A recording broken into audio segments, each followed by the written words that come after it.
progres persiapan sirkuit Mandalika untuk gelaran MotoGP 2025 terus dipercepat.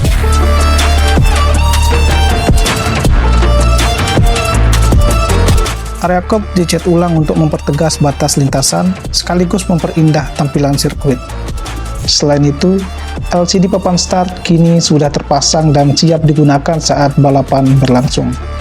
Di area pit building, garasi tim peserta mulai dipasang lengkap dengan nama dan identitas masing-masing. Untuk perawatan area hijau, terlebih dahulu dilakukan penghamparan paranet, kemudian dilanjutkan dengan penyiraman rumput secara rutin agar tetap segar dan hijau. Seluruh progres ini menjadi bukti keseriusan penyelenggara dalam menyambut gelaran akbar MotoGP Mandalika 2025.